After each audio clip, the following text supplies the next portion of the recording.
আল্লাহর রহমত থেকে নিরাশ হয়। সুতরাং আল্লাহর প্রতি এই আশা ভরসা, আল্লাহর প্রতি এ ধরনের একটি প্রশান্তি মনের মধ্যে থাকে, সে হতাশ হয়। কারণ আল্লাহর প্রতি ঈমান আশায় তার বুক বেঁধে দেয়। আল্লাহ পাক কোরআনে কারীমের মধ্যে বলেছেন, আল্লাযী খালাকানি ফাহুয়া ইয়াহদিন।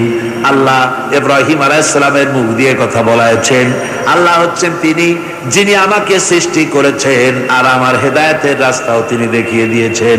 ওয়াল্লাযী হুয়া ইউতঈমুনি ওয়া ইয়াসকিন। আর আমি যখন ক্ষুধার্ত হই তিনি আমারে খাওয়ান, আর আমি যখন তৃষ্ণার্ত হই তিনি আমারে পান করান। কে খাওয়ান? কে খাওয়ান আর পান করান কে? আল্লাহ পাক বলেন, ওয়াইদা মারিতু ফাহুয়া ইয়াশফিন। ইব্রাহিম আলাইহিস সালামকে দিয়ে আল্লাহ এই কথাও বলালেন, আমি যখন অসুস্থ হই আমারে রোগ মুক্ত কে করে দেয়? বলেন না, কে করে দেয়? আল্লাহ রাব্বুল আলামিন রোগ মুক্ত করে দেন। হযরত আইয়ুব আলাইহিস সালামের ঘটনা কোরআনে কারীমের মধ্যে আল্লাহ রাব্বুল আলামিন উঠায় দিয়েছেন, বলে দিয়েছেন যাতে করে মুমিনেরা মনের মধ্যে আল্লাহর প্রতি আশা ভরসা আনতে পারে। রোগ হয়েছে হযরত আইয়ুব আলাইহিস সালামের, এত অসুখ, অসুখে রোগে শোকে আত্মীয় স্বজন স্ত্রী পুত্র পরিজন সব তারে ছেড়ে গেল, গায়ে পোকা হয়ে গিয়েছে। 1 বছর 2 বছর নয়, বছরের পর বছর ধরে রোগাক্রান্ত অবস্থায় আইয়ুব আলাইহিস সালাম আছেন। এবার সমস্ত শরীর ছেড়ে জিহ্বার মধ্যে পোকা হওয়া শুরু হয়ে গেছে।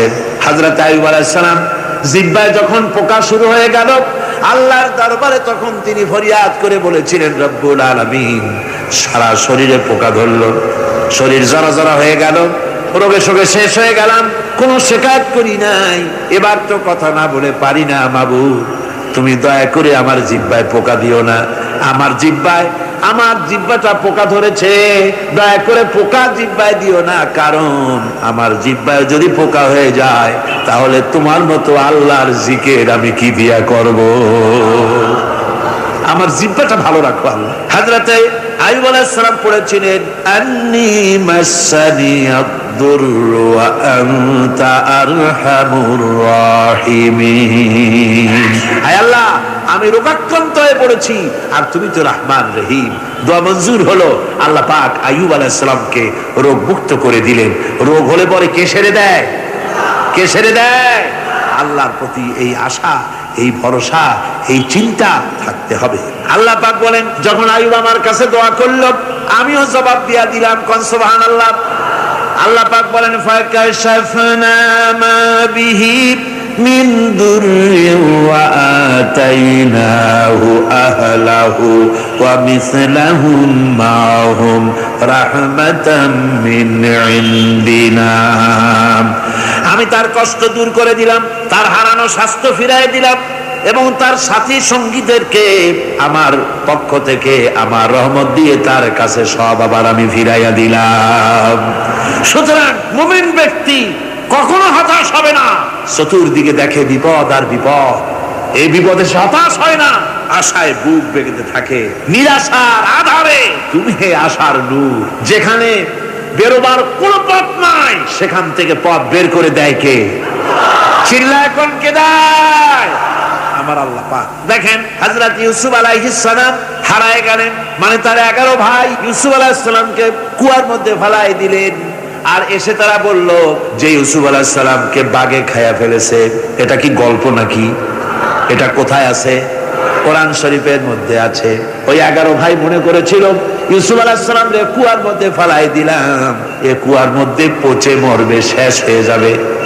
কিন্তু ওই 11 ভাই জানে না এটা কোনো কুয়া নয়, এটা হলো একটা সুড়ঙ্গ পথ, এটা হলো একটা টানেল। এক মুখে ইউসুফকে ফেলাই দিল 11 ভাই, কুয়ার আরেক মুখ থেকে আল্লাহ হযরত ইউসুফকে বের করে মিশরের সিংহাসনে বসায়া দিলেন।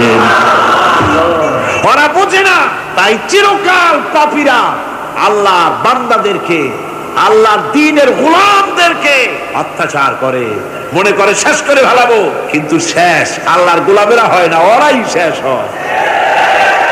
নির্মূল যারা করতে চায় ওরাই নির্মূল হয়ে যায়। টিকে থাকে কে? আল্লাহর গোলামেরা টিকে থাকে কে? আল্লাহর গোলামেরা টিকে থাকে, নির্মূলেরিয়া নির্মূলই হয়ে যায় সব। ঠিক কিনা কর? জোরে বলেন ঠিক কিনা? ভাইরা আমার, হযরত ইয়াকুব আলাইহিস সালাম ছেলের চিন্তায় চিন্তায় চোখ দুটো অন্ধ হয়ে গেছে, কাঁদতে কাঁদতে চোখ অন্ধ হয়ে গেছে। কিন্তু হতাশ হন নাই, কারণ হতাশ হবে কেবলমাত্র কাফেরেরা। হতাশ হয় কারা? আল্লাহ বলেছেন হতাশ হয় কাফের, ইমানদার কখনো হতাশ হয় না। হযরত ইয়াকুব আলাইহিস সালাম ছেলে হারাইয়া কি বলতেছেন শোনেন। আল্লাহ তার কথা কোরআনে কারীমের ভিতরে আল্লাহ কি সুন্দর করে উঠায় দিয়েছেন। হযরত ইয়াকুব পড়তেছেন, ফাসাবরুন জামিলুন আসাল্লাহু আইয়াতিয়ানি বিহিম জামিআন ইন্নাহু হুয়াল আলিমুল হাকীম। ফাসাবরুন জামিল, ধৈর্য ধারণ করাই এখন আমার জন্য উত্তম। আমি এখন ধৈর্য ধারণ করব, হয়তো শীঘ্রই আল্লাহ আমার যাদের হারাইছি তাদের সকলকে আল্লাহ আমার কাছে ফিরিয়ে দিবেন। তিনি সুবিজ্ঞ, তিনি প্রচন্ড ক্ষমতার মালিক। আশায় বুক বেঁধে থাকলেন তিনি। আর ইউসুফ আলাইহিস সালাম আজকে প্রেসিডেন্ট। তিনি মিশরের কি? তিনি 11 ভাই গেছে সেইখানে খাবার আনার জন্য। হযরত ইউসুফ আলাইহিস সালামের চিনতে কোনো কষ্ট হয় নাই, ওরা তো চেনে নাই, কিন্তু ইউসুফ আলাইহিস সালাম চিনে ফেলেছেন। হযরত ইউসুফ কোনো প্রতিশোধ নিলেন না। হযরত ইউসুফ পরিচয় দিলেন আর বললেন, ভয় পাইও না, খাদ্য তোমাদেরকে দিয়া দিব। তোমাদের ব্যাপারে আমার বক্তব্য হচ্ছে, লা তাসরিবা আলাইকুমুল ইয়াউম, তোমাদের বিরুদ্ধে আমার কোনো ক্ষোভ নাই, বিদ্বেষ নাই, মাফ করে দিলাম। এই জামাটা নিয়ে যাও, আমার আব্বার জন্য এই জামাটা নিয়ে যাও। জামা নিয়ে যাচ্ছে মিশর থেকে। কোথায়? কেনান। কোথায়? মিশর। মিশর থেকে ইউসুফ আলাইহিস সালামের জামা নিয়ে ছেলেরা কেনানের দিকে যাচ্ছে। আর এদিকে হযরত ইয়াকুব বলতেছেন, আমি যেন আমার নাকের ভিতরে ইউসুফের গন্ধ পেতেছি। সুবহানাল্লাহ। জামা চলে এলো, চোখের উপরে তিনি রাখলেন, আল্লাহ চোখ ভালো করে দিলেন। সুবহানাল্লাহ। ভাইরা আমার, এই জন্য যারা আল্লাহর উপরে ভরসা করে, আল্লাহর ঈমান যাদের মধ্যে এসে যায়, ঈমান বিল্লাহর বড় উপকার হলো সে হতাশ হয় না। যত বড় বিপদ হোক হতাশ হয় না। দেখেন ইউসুফ আলাইহিস সালাম কি কেমন করে জুলাইখা ঘেরাও করে ফেলে দিয়েছে। দরজা বন্ধ, তালা বন্ধ, জানালা বন্ধ, সিটকানি মারা, খিল মারা, তালা দেওয়া, বেরোবার কোনো পথ নাই, চতুর্দিকে নগ্ন চিত্র। এবার জুলাইখার কুপ্রে প্রবৃত্তিকে চরিতার্থ করতে হবে, খারাপ কাজ করতে হবে, বেরোবার পথ নাই। হযরত ইউসুফ আলাইহিস সালাম তিনি জানেন দরজা সব বন্ধ, পালাবার পথ নাই, কিন্তু আল্লাহ রাব্বুল আলামিনকে তিনি ভয় করলেন। যুবক মানুষ, আল্লাহ রাব্বুল আলামিনকে ভয় করলেন। রব্বুল আলামিনকে ভয় করে তিনি তালাবদ্ধ দরজার দিকে দৌড় মারলেন। রব্বুল আলামিন আপন কুদরতে সবগুলি দরজা খুলে দিলেন। ওয়ামান ইয়াত্তাকিল্লাহা ইয়াজআল লাহু মাখরাজা, যে ব্যক্তি আমারে ভয় করে, আমার পথে চলতে চায়, আমি রাস্তা খুলে দেই। সুবহানাল্লাহ। সুতরাং ইমানে বুক বাঁধো, জওয়ানেরা, তরুণেরা, হতাশ হওয়ার কোনো কারণ নাই, আশায় বুক বেঁধে থাকো। আপনারা বলেন, এই পৃথিবীতে ইউনূস আলাইহিস সালাম যে বিপদে পড়ছিলেন, এর চাইতে বড় বিপদ পৃথিবীতে কিছু হতে পারে? আপনাদের চিন্তায় বুঝি পারে? এই দিকের লোকেরা কথাই কয় না। কি বলেন, পারে? এত বড় বিপদ চিন্তাও করা যায়। কোরআনে কারীমের মধ্যে আল্লাহ রাব্বুল আলামিন বলেন, ওয়াযান্নুন ইয যাহাবা মুগাদিবান ফাযান্না আন লান নাকদিরা আলাইহি। ইউনূস আলাইহিস সালামকে যখন মাছে গিলে ফেলে দিল, মাছ এবার পানির অতল তলদেশে চলে গেছে। মাছের পেটের ভিতরে দরজা নাই, জানালা নাই, ছিদ্র নাই, পালাবার কোনো পথ নাই। আছে? আছে? ফানাদা ফিল যুলুমাতি আন লা ইলাহা ইল্লা আনতা সুবহানাকা ইন্নী কুনতু মিনাজ জালিমিন। জানেন নাই দোয়া? পড়েন সবাই, লা ইলাহা ইল্লা আনতা সুবহানাকা ইন্নী কুনতু মিনাজ জালিমিন। আয় আল্লাহ, তোমার পবিত্রতা ঘোষণা করতেছি, তুমি ছাড়া কেউ নাই। আমার তো আর বাঁচার উপায় নাই, আমি আমার উপরে জুলুম করেছি, আর তোমার পবিত্রতা ঘোষণা করতেছি। জিকির করতেছেন তিনি মাছের পেটের মধ্যে বসে। আল্লাহ রাব্বুল আলামিন বলেন, ইউনূস আলাইহিস সালাম মাছের পেটের ভিতরে বসে যে চিৎকারটা মারলেন, দুনিয়ায় কোনো তার বন্ধু বান্ধবেরা শোনে নাই, কোন রাজা বাদশারা শোনে নাই। মাছের পেটের মধ্যে ফানাদা ফিল জুলুমাত, জুলুমাত হলো জমায় কাসির, এখানে তিনটা অন্ধকার ছিল। কয়টা অন্ধকার? একটা হলো মাছের পেটের অন্ধকার, একটা হলো রাতের অন্ধকার, আর একটা হলো পানির অন্ধকার। ত্রিবিধ অন্ধকারের ভিতর থেকে ইউনূস আলাইহিস সালাম হতাশ হয়ে যান নাই, তিনি চিৎকার মেরে আল্লাহরে ডাক দিলেন। আল্লাহ কয়, আমি ডাক শুনছি, কেউ তোমার ডাক শোনে নাই, আমি তোমার আরশের মালিক, আমি আল্লাহ শুনতে পেয়েছি,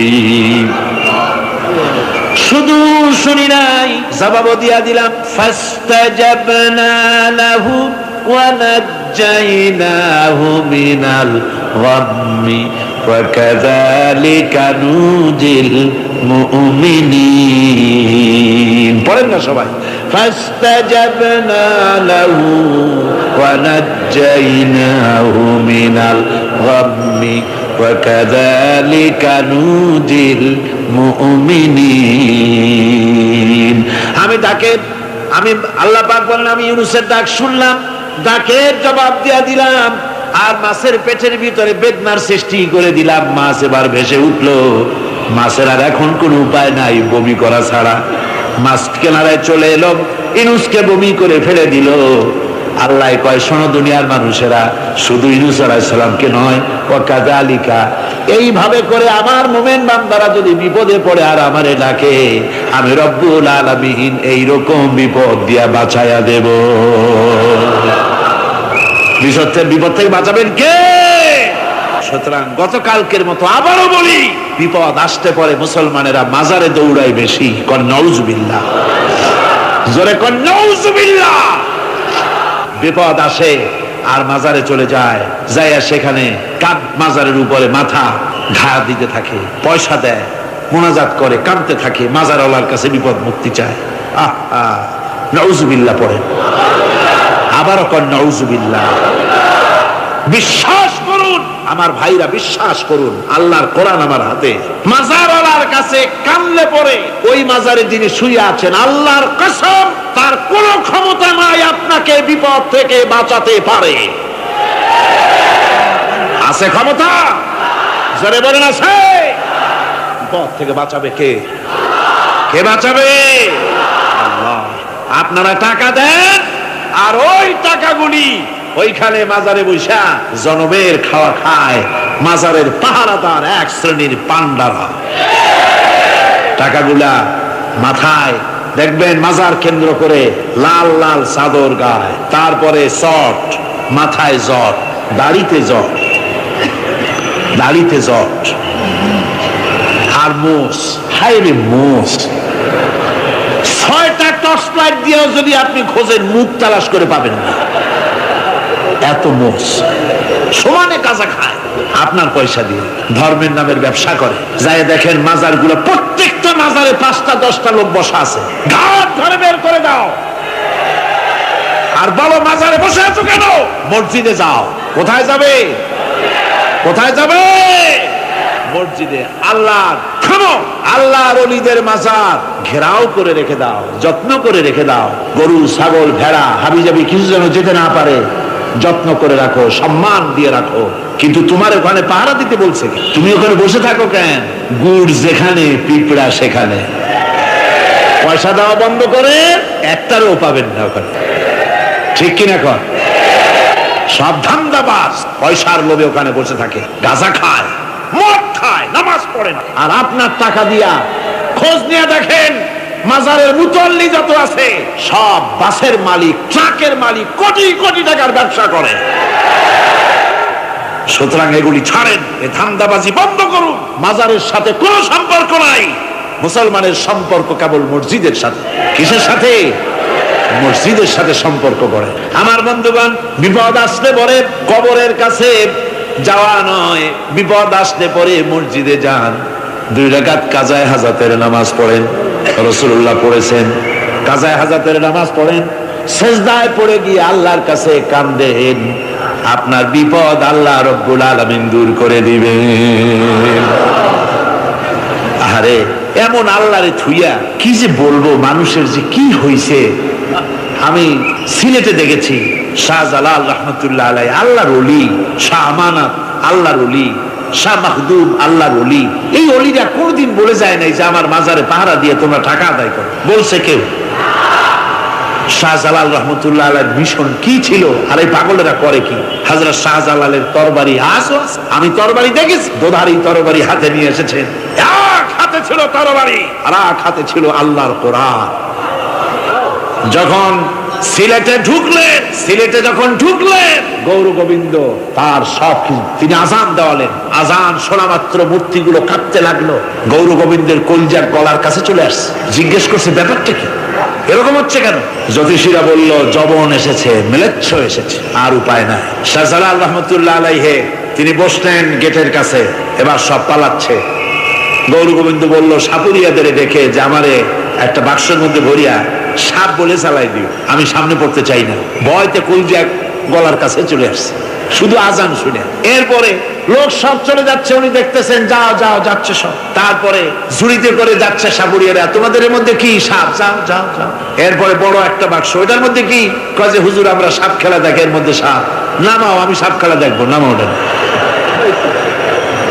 এরপরে বাক্স খুলছে, দেখে যে আসল সাপ বাইর হয়েছে। গৌর গোবিন্দ বলল যে আমার রাজত্ব ছেড়ে দিলাম, আমারে জানে বাঁচা।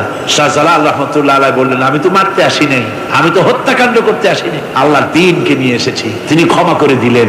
সেই শাহজালাল রহমতুল্লাহ আলাইহির মাজারে লোকেরা বিভিন্ন জায়গা দিয়ে যায়, বাস ভরে ভরে যায়, যাইয়া চাদরের উপরে যাইয়া মাথা ঘা দিতে থাকে আর কাঁদতে থাকে। কতগুলো গজাল মাছ আছে, বিরাট বিরাট গজাল, গায়ে শ্যাতলা পড়ে গেছে, দেখলে মনে হয় যেন রিটায়ার্ড অফিসার, এরকম মোটা। ওগুলারে মুড়ি খাওয়ায়, কলিজা খাওয়ায়। একটা কুয়া আছে, পানি এত পচা, কয় যে এইটার আর এক মুখ হলো জমজমের সাথে মিশানো। নাউজুবিল্লাহ। হায়রে মানুষ, মুসলমানের আকীদা হয় এত খারাপ, আকীদা বত্তর হয়ে এগুলি ধর্মের নামের ব্যবসা।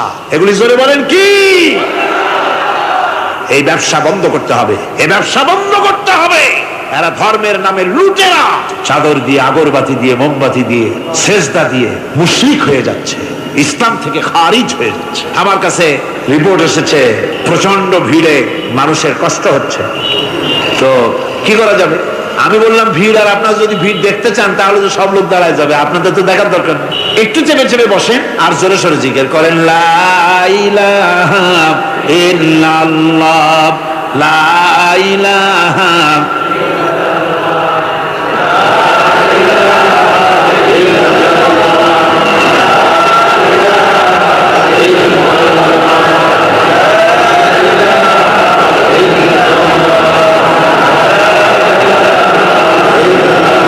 আপনি কিন্তু বসেই এগোতে পারতেন, দাঁড়ালে পরে ডিস্টার্ব হয়, হাঁটলে পরে ডিস্টার্ব হয়। নিজের কপালটারে খারাপ করেন না, এত সুন্দর আল্লাহর কথা শোনা থেকে নিজেকে মাহরুম করতে চেষ্টা করেন না। নিজেও শোনেন, অপরকেও শুনতে দেন। বসেন, মাজা ব্যথা করবে না, আল্লাহ মাজা ব্যথা ভালো বানায় দেবে যত সময় বসবেন। কোন আলহামদুলিল্লাহ। আপনারা বসছেন যে জায়গাটায়, এটা বেহেশতের টুকরা। এটা কি? এরা প্যারেড ময়দান নয়, মাজালিসুল ইলম হিয়া রাউযাতুম মিন রিয়াদিল জান্নাহ। হযরত আলী বলেছেন যেখানে ইলম চর্চা হয়, কোরআন আলোচনা হয়, হাদিস আলোচনা হয়, সেটা কোনো সাধারণ জায়গা না, সেটা জান্নাতের টুকরা হয়ে যায়। জোরে বলেন সুবহানাল্লাহ। কাজী বেহেশত থেকে শয়তানের জন্য বাইর করিয়া না দেয়, সতর্ক থাকেন। শয়তান কি চায় যে আপনি সারাক্ষণ শোনেন? কি কোন চায়? চায় না। শয়তানের খপ্পরে পড়েন, বসেন আর শোনেন। ইমানদার যখন বিপদে জর্জরিত হতে থাকে তখন সে ভেঙে পড়ে না, তখন অন্ধকারে, বিপদের অন্ধকার বিদীর্ণ করে আলোর এক প্রভা তার চোখের সামনে উদ্ভাসিত হয়ে ওঠে। সেটা কি? সেটা হলো আল্লাহ রাব্বুল আলামিনের বাণী, ফাইন্না মাআল উসরি ইউসরান, ইন্না মাআল উসরি ইউসরা। আল্লাহ পাক বলেন জেনে রাখো, দুঃখ এবং কষ্টের সাথে রয়েছে সুযোগ আর সুবিধা, আর অসচ্ছলতার সাথে রয়েছে উদার সচ্ছলতা। জোরে কোন সুবহানাল্লাহ। কাজে ভয় পাওয়ার কারণ নাই। হতাশ হওয়ার কারণ নাই। মন আশায় বুক বেঁধে রাখো। গুনাহ করেছো, হতাশ হয় না। যুবকদের গুনাহ করা স্বাভাবিক। ইউনিভার্সিটির ছাত্র, কলেজের ছাত্র, প্রফেসর, শিক্ষক, অফিসার, ঘুষ খেয়েছেন, জিনা করা হয়েছে, মদ খাওয়া হয়েছে, মিথ্যা কথা বলা হয়েছে, যাই কিছু করেন না কেন ভয় পাওয়ার কারণ নাই, নিরাশ হওয়ার কোনো দরকার নাই। আল্লাহ পাক দেখে বলেছেন, কুল ইয়া ইবাদিয়াল্লাযীনা আসরাফু আলা আনফুসিহিম লা মির রাহমাতিল্লাহ। আরে আমার আল্লাহর মতো এত ভালো আর কেউ আছে? এত দরদ আর কারো আছে? আমার আল্লাহ বলেন, ও নবী আপনি শুনায় দেন, হে আল্লাহর বান্দারা, তোমরা যারা নিজেদের উপরে বাড়াবাড়ি করেছো, নিজেদের উপরে জুলুম করেছো, অত্যাচার করেছো, আমি আল্লাহর রহমত থেকে নিরাশ হয়ে যেও না।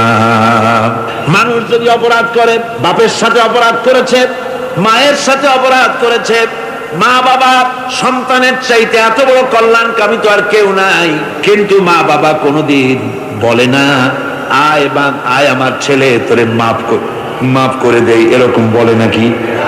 মন চায় ছেলে যদি মাপ চাইতো খুশি হয়ে মাফ করে দিতাম, কিন্তু কেন যে আসে না, ডাকে না যে আয় মাফ করে দেই। মা বাপ আপনাকে এত ভালোবাসে, সেই মা বাপও আপনাকে বলে না যে আয় মাফ করে দেই।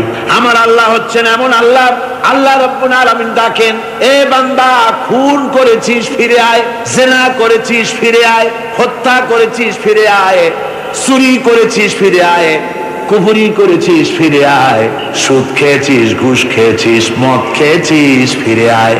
এসে আমার দরবারে চোখের পানি ফেল, আমার দরবারে কাঁদাকাটি কর। ইন্নাল্লাহা ইয়াগফিরুয যুনুবা জামিআ ইন্নাহু হুয়াল গফুরুর রহিম। আমার দরবারে চোখের পানি ফেলে কান, আমি রব্বুল আলামিন জিন্দেগীর গুনাহ মাফ করে দেব। সুবহানাল্লাহ কোন, সুবহানাল্লাহ কোন। আমার কাছে কান, চোখের পানি ঢাল। আল্লাহ রাব্বুল আলামিনের কাছে বান্দার দুইটা ফোঁটা বেশি প্রিয়। একটা হলো জিহাদের ময়দানে যে রক্ত ফোঁটা দেওয়া হয়, এটা আল্লাহর কাছে প্রিয়। আর আল্লাহর ভয়তে গুনার জন্য লজ্জা করে, অনুশোচনা করে বান্দা যখন চোখের পানি ছেড়ে দেয়, আল্লাহর কাছে এটা অত্যন্ত প্রিয়। নবীজি বলেছেন, বান্দা যখন গুনার ভয়তে, আল্লাহর ভয়তে, জাহান্নামের ভয়তে অনুশোচনা করে যখন চোখ দিয়া পানি ছেড়ে দেয়, ওই চোখের পানি নাকের অর্ধেক আসতে না আসতে আল্লাহ রাব্বুল আলামিন বান্দারে মাফ করে দেয়। আল্লাহ বরদাস্ত করতে পারেন না যে বান্দা কাঁদে। আমার ভাইরা, আল্লাহ রহমত এই পৃথিবীতে, আল্লাহ রহমতকে 100 ভাগ করা হয়েছে। আল্লাহ রহমতের কত ভাগ? এই 100 ভাগের 1 ভাগ সারা পৃথিবীতে ছড়াই দেওয়া হয়েছে। আর 99 ভাগ কার কাছে? আল্লাহর কাছে। একটা ভাগ দুনিয়া ছড়ানো হয়েছে আদম আলাইহিস সালাম থেকে নিয়ে এই পর্যন্ত, এখান থেকে নিয়ে কিয়ামত পর্যন্ত পৃথিবীতে যত মানুষ আসবে, যত প্রাণী আসবে, তাদের মধ্যে প্রাণী জগতেও গাভী তার বাছুরকে ভালোবাসে ঠিক কিনা, হাতি তার বাচ্চাকে ভালোবাসে ঠিক কিনা, মুরগি তার বাচ্চাকে ভালোবাসে কিনা, প্রত্যেক মাই তার সন্তানকে ভালোবাসে মানুষের মতো। এই ভালোবাসা, স্নেহ, এই মমতা, এই করুণা, এই মহব্বত একটা ভাগ দুনিয়ায় দেওয়ার পর আপনি আর আমি যতটুকুন ভাগে পেয়েছি, সেই মহব্বতে, স্ত্রীর মহব্বতে অস্থির, মায়ের মহব্বতে অস্থির, সন্তানের মহব্বতে অস্থির।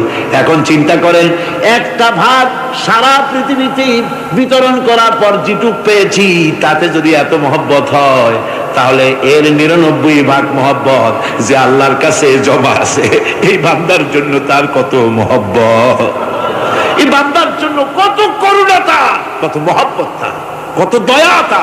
এজন্য আল্লাহ রাব্বুল আলামিন বলেছেন, নাব্বি ইবাদি আন্নি আনাল গফুরুর রহিম। ও আমার নবী, সুসংবাদ দিয়ে দাও, বান্দাদেরকে শোনায় দাও যে আমি আল্লাহ তাআলা ক্ষমাশীল আর দয়াবান। হুজুর কাঁদতেছিলেন, হযরত ওমর রাদিয়াল্লাহু তাআলা আনহু এসে দেখেন হুজুর একা কাঁদতেছে। হুজুর জিজ্ঞেস করছেন, হযরত ওমর জিজ্ঞেস করলেন, হুজুর আপনি কাঁদেন কেন?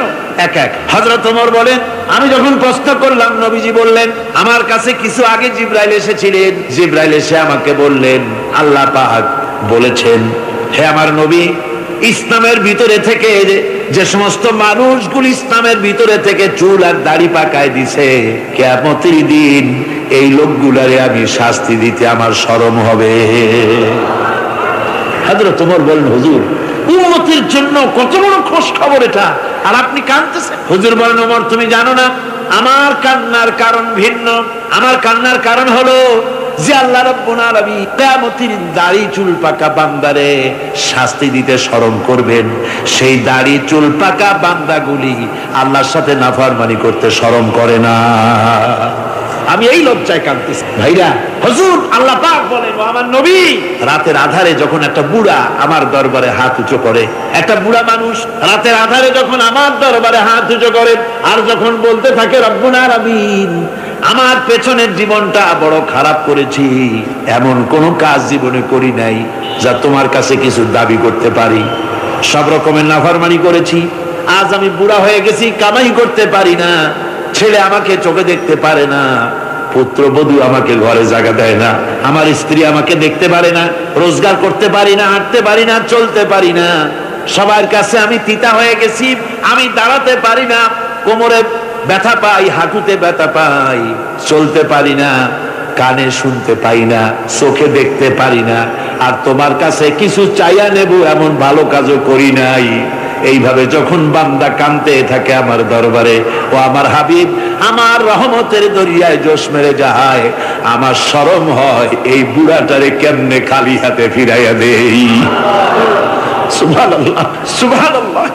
আমার আল্লাহর এত দয়া, আমার আল্লাহর এত মায়া, এত মহব্বত। আমার আল্লাহ রাব্বুল আলামিন বলেন, وَإِذَا سَأَلَكَ عِبَادِي عَنِّي فَإِنِّي قَرِيبٌ। ও আমার হাবিব, আমার বান্দা আমার ব্যাপারে প্রশ্ন করে, আমি বান্দার একদম নিকটে। কোরআন শরীফের ভিতরে যত জায়গায় রাসূলকে বলা হয়েছে সুয়ালের কথা, আপনাকে প্রশ্ন করা হয়, আল্লাহ তার জবাব কুল এই কথা বলে জবাব দিয়েছেন। যত জায়গায় সুয়াল এসেছে, যেমন কোরআনে কারীমের মধ্যে আল্লাহ পাক বলেন, ওয়ায়াসআলুনাকা আনিল মাহিদ, মেয়েদের হায়েজ সম্পর্কে জিজ্ঞাসা করা হয়, কুল হিয়া আযা, হে নবী আপনি বলুন। এভাবে করে কুল দিয়ে জবাব দেওয়া হয়। আবার প্রশ্ন করা হচ্ছে, ওয়ায়াসআলুনাকা আনিল আনফাল, এই গনিমতের মাল সম্পর্কে হুজুর আপনাকে, হে নবী আপনাকে প্রশ্ন করা হয়। আল্লাহ কুল দিয়া জবাব দিলেন। আল্লাহ বলেন আপনি বলেন, ওয়ায়াসআলুনাকা আনিল খামরি ওয়াল মাইসির, আল্লাহ পাক বলেন নবী আপনারে প্রশ্ন করা হয়, কুল ফীহিমা ইসমুন কাবীর, আল্লাহ কুল দিয়া বললেন তুমি বলো। আবার বলা হলো, ওয়ায়াসআলুনাকা আনিল আহিল্লা কুল হিয়া মাওয়াকিতু লিন্নাস, ও নবী আপনাকে প্রশ্ন করা হয় চাঁদের ক্রমবর্ধমান এবং ক্রমহ্রাস, এই যে বাড়ে আর কমে, পূর্ণিমা হয় অমাবস্যা হয়, কেন হয় আপনি বলুন। কুল, আপনি বলেন এটা আমি অর্থ এবং সময়, বছর আর দিন গণনা করার জন্য পৃথিবীবাসীদের জন্য বিনা পয়সায় একটা ক্যালেন্ডার বানাইয়া আকাশে ঝুলাই রেখেছি।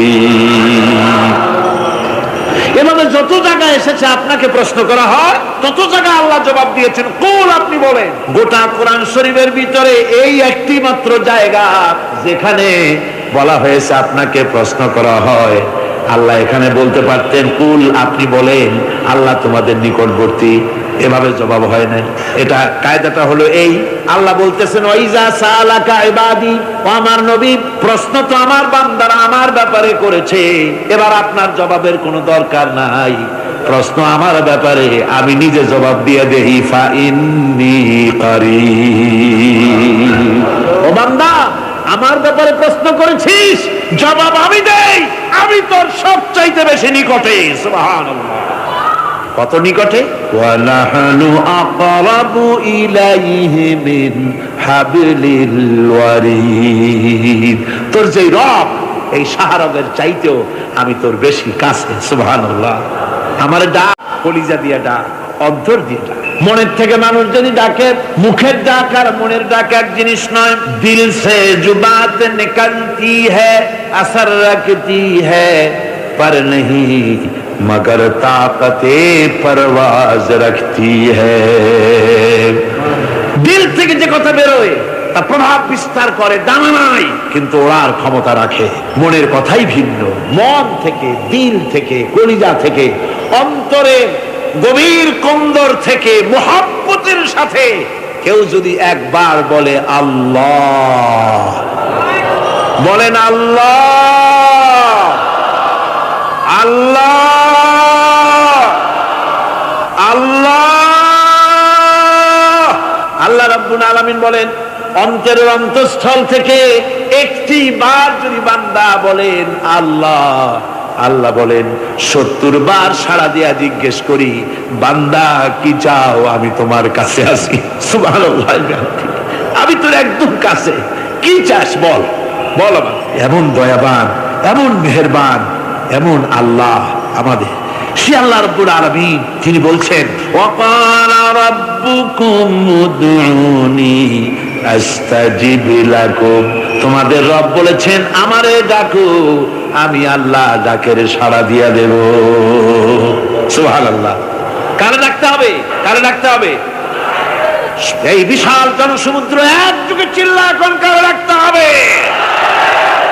কোন পীর সাহেবকে নয়, আল্লাহর কসম কোন খাজা বাবাকে নয়, ডাকতে হবে কারে? চিল্লা এখন কারে? ওয়াকালা রাব্বুকুম উদউনি, তোমার রব তোমাকে বলতেছে আমারে ডাকো, আস্তাজিব লাকুম, আমারে ডাকবে আমি সাড়া দিয়ে দেব। সুবহানাল্লাহ। আল্লাহকে ডাকেন, কি চাই আপনার বলেন, কি চাই? আল্লাহর কাছে চান, আল্লাহ দিয়ে দিবেন। দেওয়ার জায়গা আল্লাহর কাছে চাইবেন, আল্লাহ দিবেন।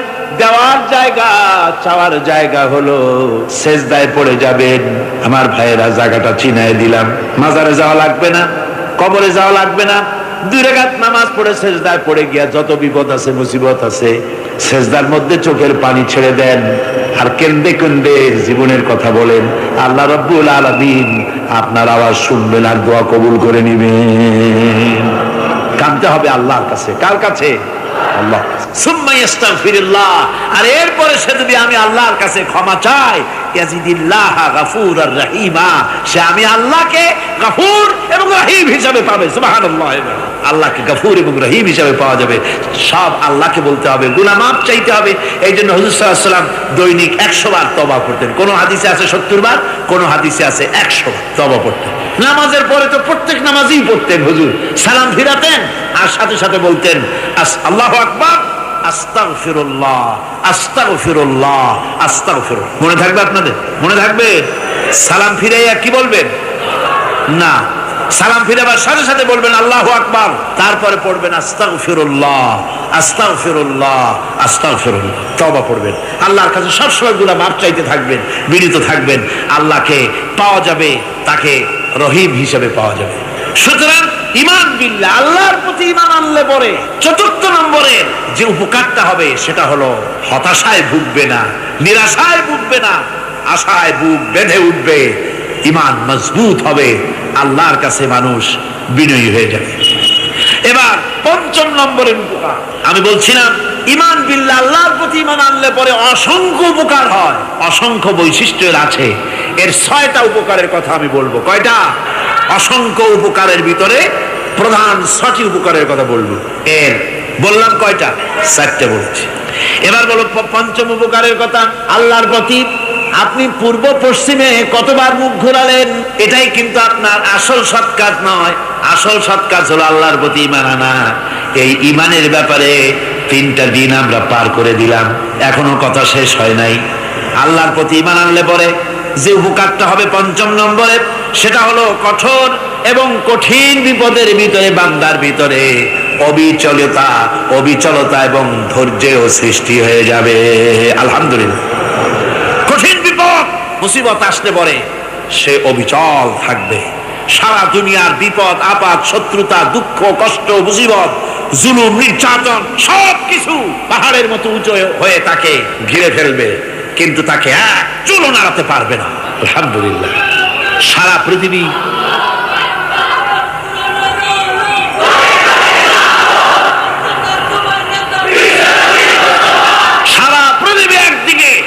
সে একা একদিকে থাকবে, বিরোধিতা তো হবেই, বিপদ তো আসবে। কবি বলতেছেন সাথে জাকা রহা হ্যায় আজল সে তাইমরোজ,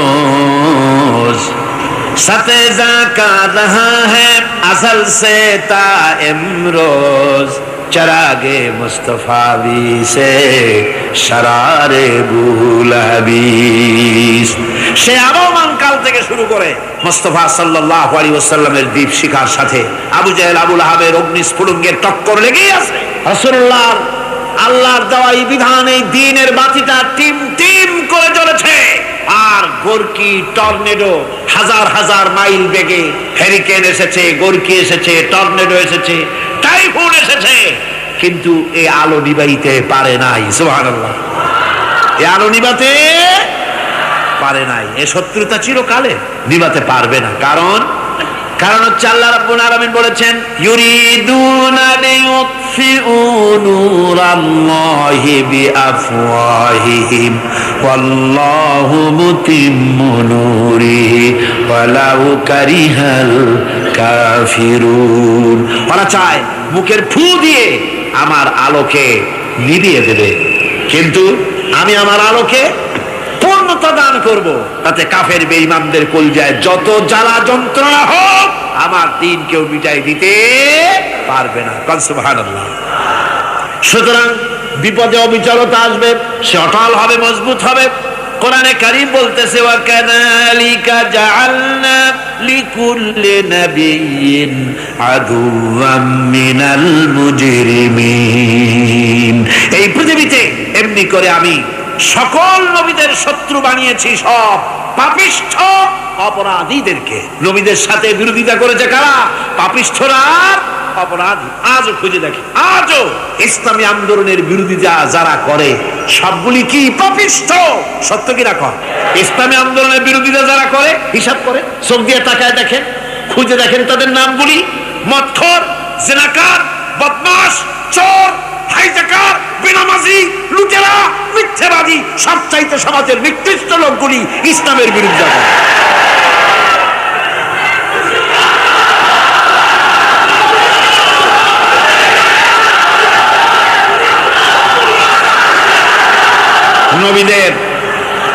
নবীদের শত্রু আল্লাহ বলেন সব যুগে নবীদের সাথে শত্রুতা করেছে পাপিষ্ঠরা। আল্লাহর কথা, কার কথা?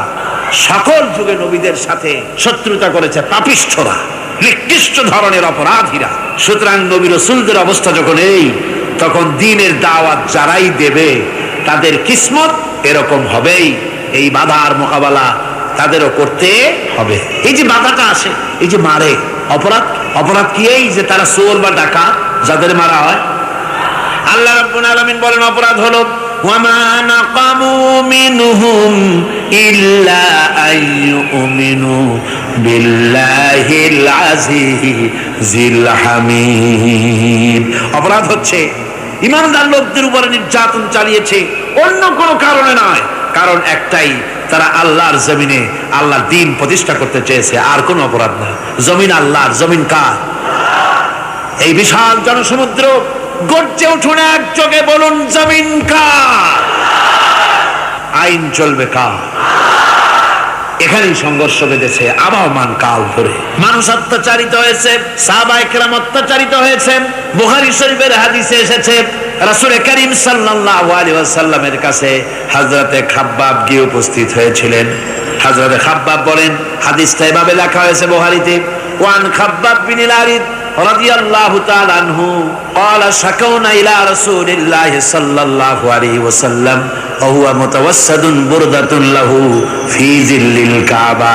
রাসূলুল্লাহর কাছে গেলাম, কাবা শরীফের কাছে গিয়ে দেখি নবীজি একটা চাদর গায়ে দিয়ে তিনি আরাম ফরমাচ্ছিলেন কাবা শরীফের ছায়ায়।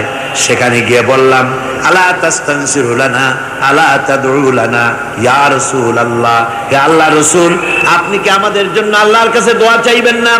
আপনি কি আল্লাহর কাছে আমাদের জন্য সাহায্য চাইবেন না? আমাদের লোকগুলিকে, মুসলমানগুলিকে মারতে মারতে তো শেষ করে ফেলে দিল। তারা আমাদের সুমাইয়াকে মারলো, আমাদের খাব্বাবকে উটের সাথে পায়ের দড়ি লাগায় টানলো, আমাদের খোবায়েবকে তারা আগুনের উপরে চিৎ করে শোয়ায় রাখলো, না খায় রাখতেছে, মারতেছে। কষ্টে তো শেষ হয়ে গেলাম, হুজুর আপনি কি আমাদের জন্য দোয়া করবেন না? হাদিস শরীফে এসেছে, নবীজি উঠে বসলেন সোজা হয়ে। নবীজি বলেন, ও আমার সাহাবী, ও খাব্বাব, শোনো, তোমাদের আগে এই পৃথিবীতে যারা দ্বীনের দাওয়াত দিতে এসেছিলেন তাদেরকে সমকালীন রাষ্ট্র শক্তি, সমাজ শক্তি তাদেরকে ধরতো। ফায়ুখাজুর রাজুলু, তাদেরকে তারা ধরতো। ফায়ুহফারু লাহু ফিল আরদ, আর তার জন্য জমিনের ভিতরে কবর বানাইতো। ওই কবর ফায়ুজালু ফিহা, ওই কবরের ভিতরে তাকে কোমর পর্যন্ত গেড়ে দিত। সুম্মা ইউতা বিল মানশার, এরপরে করাত আনতো। ফায়ুদাউ আলা রাসিহি, এরপরে ওই করাত তার মাথার উপরে রাখতো। ফায়ুজালু নিসফাইন, এরপরে করাত দিয়া চিরে জীবিত মানুষটারে দ্বিখণ্ডিত করে ফেলে দিত। মা ইয়াসুদ্দুহু যালিকা আন দীনিহি। ও আমার খাব্বাব, এত কষ্ট দেওয়ার পরেও সেই যুগের কোন মুসলমানকে, দ্বীনের দায়ীদেরকে আল্লাহর দ্বীন থেকে এক চুলো তারা সরাই দিতে পারে নাই, এক চুলো সরাতে পারে নাই। ওয়াল্লাহি খাব্বাব, আমি আমার আল্লাহর নামে কসম করে বলছি, লা ইউতাম্মান্নাল্লাহু হাযাল আমরা হাত্তা ইয়াসিরা আর-রাকিবু মিন সানা ইলা হাযরামাউত। আমি কসম করে বলি, আল্লাহ রাব্বুল আলামিনের এই সানা থেকে হাযরামাউত পর্যন্ত লোকেরা যাতায়াত করবে, সুন্দরী রমণীরা গমন করবে, সদাগরেরা যাতায়াত করবে, টাকা নিয়া পয়সা নিয়া যাতায়াত করবে।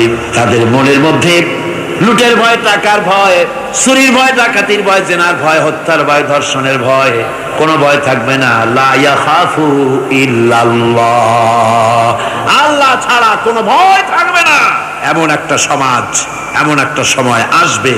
ওয়ালাকিন্নাকুম তাস্তাজিলুন, অথচ খুব তাড়াহুড়ো তোমরা করতেছো। তাড়াহুড়ো করো না, সময় আসবে ইনশাআল্লাহ। আর সে সময় আসছিল মদিনায়, আসে নাই? আসে নাই? সুতরাং আজও চট্টগ্রামের এই বিশাল জনসমুদ্রকে বলতে চাই, নির্যাতন, স্বৈরাচার, জুলুম, অত্যাচার, হত্যাকাণ্ড যা কিছু ঘটতেছে, ধৈর্য ধরুন, আন্দোলনে শরীক হন, জান বাজি রাখুন। এ বাংলাদেশেও আগামী যে পার্লামেন্ট হবে, আগামী জাতীয় নির্বাচনে যে পার্লামেন্ট তৈরি হবে, ইনশাআল্লাহ সেই পার্লামেন্ট হবে কোরআনের পার্লামেন্ট ইনশাআল্লাহ।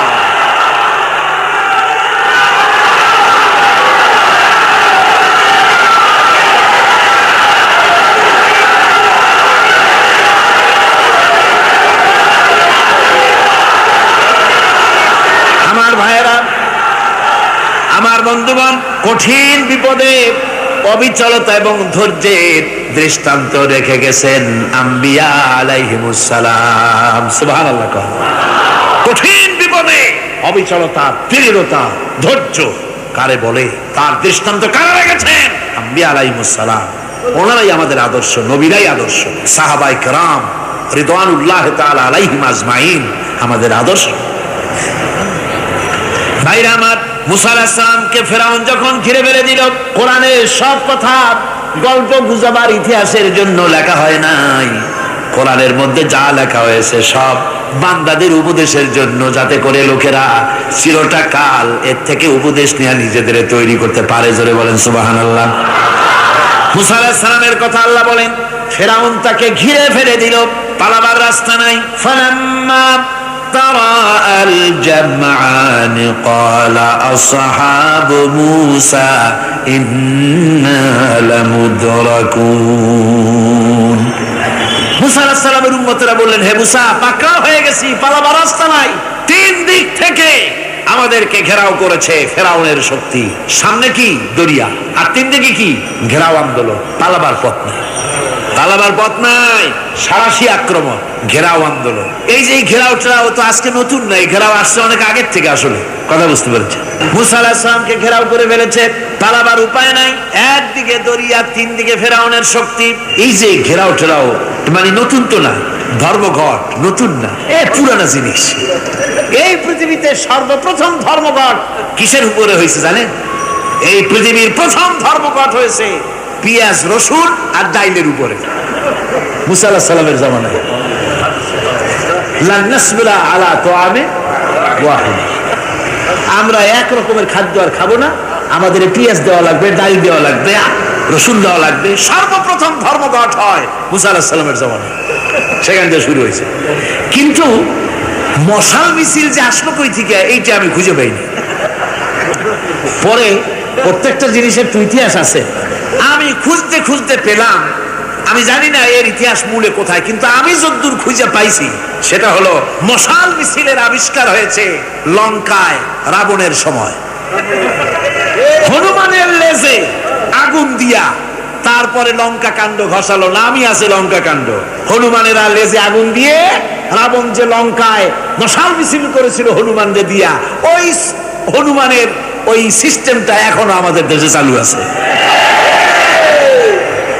এইটা আসলে কোন ভদ্র লোকের এই মিছিল হওয়া উচিত না। আগুন নিয়ে কিসের মিছিল? আগুন হলো জাহান্নামের প্রতীক। আগুন কিসের প্রতীক? জাহান্নামের প্রতীক। যদিও আমাদের উপকারে লাগে, কাজে লাগে। সুতরাং আমরা যা করব প্রত্যেকটা জিনিসের পেছনে সুন্নতে নববীর কোনো না কিছু থাকতে হবে। কথা বুঝতে পেরেছেন? তিন দিক থেকে ঘেরাও হয়ে গেছে, পালাবার কোনো রাস্তা।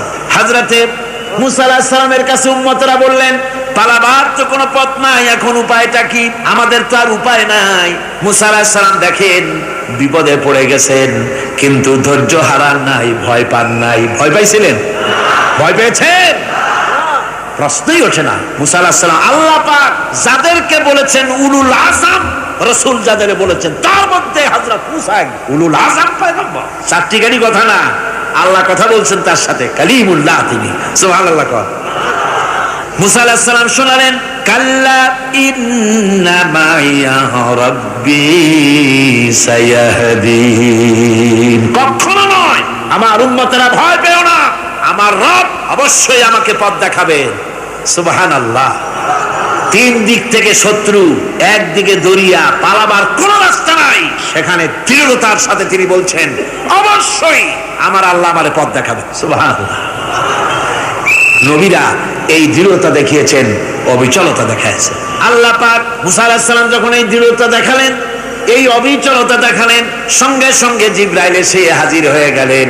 আল্লাহ পাক বলেন, ফাআওহাইনা ইলা মুসা আন আদরিব বিআসাকাল বাহরা ফানফালাকা ফাকানা কুল্লু ফিরকিন কাত্তাউদিল আযীম।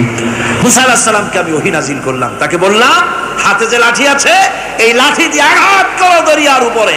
দরিয়ার উপরে আঘাত করলেন, একটা রাস্তা হয় নাই, 12টা রাস্তা তৈরি হয়ে গেল। আর দেওয়ালগুলা পাহাড়ের মতো উঁচা হয়ে গেল। দরিয়ার ভিতরে পাহাড়ের মতো উঁচা মজবুত 12টা রাস্তা। এবার মুসা আলাইহিস সালাম তার দলবল নিয়ে চললেন। আল্লাহ রাব্বুল আলামিন বলেন, ওয়া আনজাইনা মুসা ওয়া মান মাআহু আজমাইন। মুসা এবং তার সাথী সঙ্গীদেরকে আমি পার করে দিলাম। মুসা আলাইহিস সালাম তার সাথী সঙ্গী নিয়ে যখন দরিয়ার মাঝখানে আসছে, ফেরাউন তার দলবল নিয়ে এসে গেছে। আসে দেখে নদীর মধ্যে রাস্তা। বাবা, উক্ত কায়দা! ও মনে করছে ওর বাজানের তৈরি করা ডিস্ট্রিক্ট বোর্ডের রাস্তা। ওর লোকজন নিয়ে নেমে গেছে দরিয়ার ভিতরে, ও আসছে মাঝখানে। মুসা আলাইহিস সালাম চলে গেছেন ওপার, দরিয়া পার। মাঝখানে যখন এসে গেল, আল্লাহ রাব্বুল আলামিন পানিকে অর্ডার করলেন কুন। আল্লাহর তো বটন টেপা লাগে না, মুখ দিয়া কোনো হুকুম করা লাগে না, শুধু বলেন কুন। যে ব্যাপারে কুন বলেন ফায়াকুন, সাথে সাথে হয়ে যায়। আল্লাহ বললেন কুন, আর অমনি রাস্তা বন্ধ হয়ে গেল। এবার তুফান শুরু হয়েছে নদীতে, ঢেউয়ের উপরে ঢেউ, মৌজুন কাল জিবাল, পাহাড়ের মতো উঁচু হয়ে হয়ে ঢেউ আসতেছে। দলবল ঘোড়া আর অস্ত্রপাতি যা ছিল সব মরে শেষ। এবার ফেরাউন একা উপরে ওঠে আর নিচে নামে, পানি খেতে খেতে পেটের কাম সারা। জনমের খাওয়া খাইছে পানি, এখন জান যা, বাঁচবার আর উপায় নাই, বাঁচবার আর উপায় নাই। ফেরাউন তার নিজের জীবন সম্পর্কে হতাশ হয়ে গেল। এবার ফেরাউন বলতেছে, আমানতু আন্নাহু লা ইলাহা ইল্লাল্লাযী আমানাত বিহি বানু ইসরাঈল। আমি ঈমান আনলাম, আমি ঈমান আনলাম আল্লাহ ছাড়া কোনো ইলাহা নাই। ওই আল্লাহর উপর ঈমান আনলাম যে আল্লাহর উপর ঈমান এনেছে বনি ইসরাঈলেরা। আল্লাহ যাতে ঠিক পায় যে কোন আল্লাহর উপর ঈমান আনছে। বনি ইসরাঈলের আল্লাহর উপর ঈমান আনলাম। আল্লাহ এই তো মুসলমান হয়ে গেছি, এরপরও আমার সুবাও কেন? আল্লাহ রাব্বুল আলামিন জবাবে বলেন আল আন, এখন ওয়াকাদ আসাইতা ক্বাবলু ওয়া কুনতা মিনাল মুফসিদিন। এখন ইমান আনার কথা বলছো, অথচ যুগের পর যুগ, বছরের পর বছর ধরে আমার মানুষের উপরে মন গড়া আইন চালাইছো, আমার পয়গম্বরের সাথে বেয়াদবি করেছো। আজ তোমাকে আমি ছাড়ছি না, তোমাকে আজকে ছেড়ে দেব না, আমি তোমাকে মারবো। আর সমস্ত প্রাণীগুলিকে, স্থলচর প্রাণীগুলিকে আল্লাহ পাক অর্ডার দিয়া দিলেন, এই ফেরাউনের লাশকে ডুবাবি না, পচাবি না, খাবি না। আল ইয়াউমা নুনাজ্জিকা বিবাদানিক, আমি তোমার শরীরে বাঁচায় দেব। পোকে খাবে না, পানিতে পচবে না, মাছে খাবে না, কুমিরে খাবে না, দুনিয়ার কোনো পশুতে খাবে না। আমি তোরে শুটকি বানাইয়া রাখবো, যাতে করে দুনিয়ার সমস্ত ফেরাউন যত যুগে যুগে আসে তোরে দেখে যেন হেদায়েত নিতে পারে। ফেরাউনকে আল্লাহ শুটকি বানায় রাখছে। আমি ফেরাউনদের লাশ দেখেছি ব্রিটিশ মিউজিয়ামে। ফেরাউন তো একটা না, অনেকগুলা। আসলটারে অবশ্য দেখিনি। ব্রিটিশ মিউজিয়ামে ওই ফেরাউনগুলার লাশ যখন অসুবিধা হয়, মমিগুলি, তখন ইংল্যান্ডে নিয়ে যায় চিকিৎসা করাবার জন্য। চোখ টোক আছে গর্তের ভিতরে, তারপরে চামড়া টামড়া হাড়ের সাথে মিশানো, ওইভাবে চেহারা দেখলে মনে হয় যে সত্যি ফেরাউন এগুলো। আর ব্রিটিশের কাম, মিশর থেকে নামছে এমন কোন জিনিস নাই। আমি সেখানে এক বক্তৃতায় বলছিলাম, আপনারা এদের এখন সভ্য, এদের এখন ভদ্র, এরা হলো ইন্টারন্যাশনাল চোর। ওরা সারা দুনিয়া চুরি করেছে। লন্ডনে বক্তৃতা করেছি, সারাটা দুনিয়া চুরি করছে, আমাদের দেশকে শোষণ করেছে। এই বিশাল ভূভাগকে শোষণ করে ইংল্যান্ডের দ্বীপটাকে তারা সাজাইছে। তারা ময়ূর সিংহাসনের, শাহজাহানের ময়ূর সিংহাসনের ময়ূরের বাম চোখে কোহিনূর মণি লাগাইছিলেন। শাহজাহান ময়ূরের ডান চোখে কোহিনূর মণি লাগায় নাই। কোহিনূর মণির অনেক দাম, আমি দেখে এসেছি মণি। এখন সেটা কুইন এলিজাবেথের মুকুটে শোভা পাচ্ছে। সেই মণি এমনি বলে প্রবাদে 7 রাজার ধন 1 মাণিক্য, বলেন এরকম অনেক দাম। শাহজাহান দেখালেন, আমি মুসলমান, আমার কাছে এটার দাম নাই, এই জন্য ময়ূরের ডান চোখে লাগালাম না, বাম চোখে লাগাই দিলাম। এইটারে চুরি করছে। তারপরে মিশর থেকে, মিশরের মমি চুরি করেছে, জুতা চুরি করছে, ছাতি চুরি করছে, পিসা চুরি করেছে। আমি বললাম এইগুলা কি ভদ্রলোক নাকি? এরা জুতা চোর, পিসা চোর, লাঠি চোর সব চুরি করেছে। যাই দেখেন ব্রিটিশ মিউজিয়ামের মধ্যে সব দুনিয়ার চুরি করা জিনিস নিয়ে তারা মানুষকে দেখাইয়া পয়সা অর্জন করছে। টিপু সুলতানের তরবারিটা পর্যন্ত চুরি করেছে। আজ পর্যন্ত ব্রিটিশ মিউজিয়ামে টিপু সুলতানের তরবারিটা আছে, আমি তরবারিটা দেখে এসেছি। আমার বন্ধুগণ, বলতেছিলাম যে পৃথিবীতে আল্লাহ রাব্বুল আলামিন নবীরা তাদের চরিত্র দিয়ে বিপদের মোকাবেলা করে, দুনিয়ার সামনে কঠিন বিপদের মোকাবেলা করে অবিচলতা, দৃঢ়তা দেখায় গেছেন যে কেমন করে এই পৃথিবীতে বিপদের সামনে মোকাবেলা করতে হয়। ধৈর্য ধরতে হবে, বিপদ আসবে পাহাড় সমান হয়ে, আপনাকে ধৈর্য ধারণ করতে হবে সেভাবে বুক বেঁধে। যেহেতু এটা যদি বিশ্বাস হয় যে আমার কিসমতে যা আছে তার থেকে বেশি কিছু হবে না, তাহলেই আপনার ধৈর্য আসবে, ভয় পাবেন না। কথা ঠিক কিনা কন? এবারে হযরত হুদ আলাইহিস সালাম সম্পর্কে আল্লাহ রাব্বুল আলামিন বলেন, হযরতে হুদকে যখন ষড়যন্ত্র হলো, কাফির বেঈমানেরা তাকে মেরে ফেলার জন্য যখন সরকারি ষড়যন্ত্রে লিপ্ত হয়ে গেল, হযরতে হুদ সমাজের এই চ্যালেঞ্জের মোকাবেলা করলেন। হযরত হুদ বলেন, ফাকিদুনি জামিআন সুম্মা লা তুনজিরুন ইন্নী তাওয়াক্কালতু আলাল্লাহি রাব্বি ওয়া রাব্বিকুম। আমি, তোমরা তোমাদের ষড়যন্ত্র আমার বিরুদ্ধে যত পারো আমার বিরুদ্ধে ষড়যন্ত্র চালাও, এতটুকুন আমার অবকাশ দিও না। আমি এমন আল্লাহর উপরে ভরসা করেছি যার হাতের ভিতরে তোমাদেরও জান আর আমারও জান। যা পারো তাই করো। সরকার সমস্ত শক্তি একত্রিত হয়ে আমার মোকাবেলা করো। একদিকে হুদ আলাইহিস সালাম, আর একদিকে গোটা জাতি। হযরত হুদ ভয় পায় নাই। সুবহানাল্লাহ। কোন ঈমান বিল্লাহ মানুষের কলিজাকে এভাবে শক্ত করে দেয়। কোন আলহামদুলিল্লাহ। এবারে এই বিপদের, কঠিন বিপদের মোকাবেলা করে আমার রাসূল যে প্রমাণ দিয়া গেলেন, আমার রাসূল যে কঠিন বিপদের মোকাবেলা করলেন, ভাইরা আমার, হিজরতের রাতে সওর পাহাড়ের ভিতরে যখন তিনি আশ্রয় নিলেন, হযরতে আবু বকরের সাথে ছিলেন। হযরতে আবু বকর রাদিয়াল্লাহু তাআলা আনহু বলেন, হুজুর আপনি দাঁড়ান, এটা তো পাহাড়িয়া গুহা, গুহার ভিতরে সাপ থাকতে পারে, বিচ্ছু থাকতে পারে, আমি আগে ঢুকি, বিপদ যদি হয় আমার উপর থেকে হয়ে যাক। গুহার ভিতরে নেমে গুহা সাফ করলেন, এরপরে হুজুরকে ডাকলেন, হুজুর তাশরীফ নিলেন গুহার ভিতরে। এরপরে হুজুর বললেন, আবু বকর পাহাড়ে হেঁটে হেঁটে 2-3টা পাহাড় পাড়ি দিয়া যাওয়া লাগে সৌর পাহাড়ে। মদিনার সোজা রাস্তা হুজুর ধরেন নাই, মেসফালার পথ দিয়া জাবালে খেদোয়ার উপর দিয়া 3টা পাহাড় পাড়ি দিয়া তারপরে হুজুর গেলেন সৌর পাহাড়ে। গুহার ভিতরে হুজুর তাশরীফ নিলেন, বললেন, আবু বকর তুমি বসো, তোমার উরুর উপরে মাথা রেখে আমি একটু আরাম করি। হযরতে আবু বকর বসলেন, হুজুর তার উরুর উপরে মাথা রেখে ঘুমায় গেলেন। আর এরপরে কাফির বেঈমানেরা তালাশ করতে করতে কাফেরেরা এসে গেল পায়ের চিহ্ন দেখে দেখে গর্তের কাছে। হযরত আবু বকর ভয়তে কেঁদে ফেললেন, আহারে আর তো উপায় নাই, এবার তো ধরা পড়ে গেছি, এবার নবীজিকে মেরে ফেলে দেবে। নবীর মহব্বতে, নিজের মহব্বতে নয়, নবীর মহব্বতে কাঁদতেছিলেন। হুজুর বলেন, হুজুরের ঘুম ভেঙে গেল। বলো, আবু বকর কাঁদো কেন? ছেলের কথা, মেয়ের কথা, বিবির কথা, বাড়ির কথা মনে পড়লো নাকি? হযরত আবু বকর বলেন, ইয়া রাসূলুল্লাহ, আল্লাহর কসম করে বলি, যেদিন ঈমান এনেছি এই কলিজার ভিতরে মা বাপ, স্ত্রী, পুত্র, পরিজন, এমনকি আমার নিজের জীবনের চাইতে আপনারে বেশি ভালোবাসি। কাঁদো কেন, কাঁদো কেন? হযরত আবু বকর বলেন, হুজুর ধরা পড়ে গেছি, কাফেররা এসে গেছে গর্তের কাছে, তাকালি আমাদের দেখতে পাবে, আমরা তো মাইনরিটি, ওরা তো মেজরিটি, আমরা তো ধরে মারি ফেলাই, আপনাকে মেরে ফেলে দেবে, এই জন্য কাঁদি। আল্লাহ রাব্বুল আলামিন হুজুর তখন কি দৃঢ়তা, কি অবিচলতা, কি ধৈর্যের পাহাড় সম মনোবৃত্তি তখন দেখালেন। আল্লাহ কোরআন শরীফে চিরকাল যাতে মানুষেরা হেদায়েত নিতে পারে, সেজন্য হুজুরের কথা উঠায় দিলেন কোরআনে। আল্লাহ পাক বলেন, ইযহুমা ফিল গার ইয ইয়াকুলু লিসাহিবিহি লা তাহজান ইন্নাল্লাহা মা'ানা। ও বন্ধু, ভয় পেও না, আল্লাহ আমাদের সাথে আছেন। সুবহানাল্লাহ গো, আল্লাহ আমাদের সাথে আছেন। আমরা মাইনরিটি নই, আমরাই মেজরিটি। আল্লাহ আছে আমার সাথে, ভয় পাওয়ার কোনো কারণ। সুবহানাল্লাহ।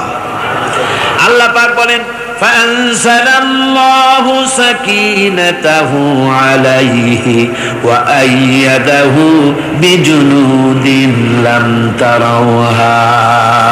আমি এদের অন্তরের ভিতরে আমি শান্তি নাজিল করে দিলাম, প্রশান্তি দিয়া দিলাম, আর আমি সাহায্য করলাম, আর এমন সব সৈন্য পাঠায় দিলাম যে সৈন্যগুলি তোমরা দেখতে পাও নাই। সুবহানাল্লাহ ওয়া বিহামদিহি। ভাইরা আমার, রাসূল করিম সাল্লাল্লাহু আলাইহি সাল্লাম এই বিপদের মাঝে, চরম বিপদের মাঝে অবিচলতা, দৃঢ়তা, কঠিন আত্মনির্ভরতা দেখিয়েছেন। এগুলি হলো ঈমানের 5 নম্বরের উপকারিতা। আল্লাহর প্রতি ঈমান আনলে এভাবে পাহাড় সম ঈমান মজবুত হয়ে যায়। জেলের পরোয়া করি না, ফাঁসির পরোয়া করি না, শহীদ হওয়ার পরোয়া করি না, মেরে ফেলে দেবে, উড়ায় দেবে, হত্যা করবে, পরোয়া করি না। পরোয়া করি কেবলমাত্র কাকে? জোরে বলেন, কারে? এইরকম মুসলমান হাজার হাজার লাখ লাখ দরকার নাই, 313 জন যথেষ্ট। কয়জন যথেষ্ট? 313 জন যথেষ্ট। বদরে যারা জান দিয়ে, মাল দিয়ে দ্বীনকে প্রতিষ্ঠিত করেছিলেন, এরকম 313 দিনই যথেষ্ট ছিল আল্লাহর দ্বীনকে কায়েম করার জন্য। যদি রক্ত দেওয়া লাগে, তাহলে এই বিশাল জনসমুদ্রকে প্রশ্ন করি, ভয় পাবেন? রক্ত দিতে পারবেন? যদি জেলে যাওয়ার আগে যেতে পারবেন? যদি শহীদ হতে হয় তাও কি পারবেন? এই দৃঢ়তা, এই অবিচলতা, এই ঈমান, এই ধৈর্য শিক্ষা দেয়, এই উপকার করে ঈমান বিল্লাহ। আল্লাহর প্রতি ঈমান আনলে এভাবে পাহাড়ের মতো শক্ত হয়ে যায় কলিজা। কোন আলহামদুলিল্লাহ। আমার বন্ধুগণ, এবার আমি বলবো সর্বশেষ উপকারের কথাটা বলি, মুনাজাত ছেড়ে দেব। কয়টার কথা বলছিলাম? উপকার 6টা উপকারের কথা বলেছি। অনেকগুলি বৈশিষ্ট্য, অনেকগুলি উপকারের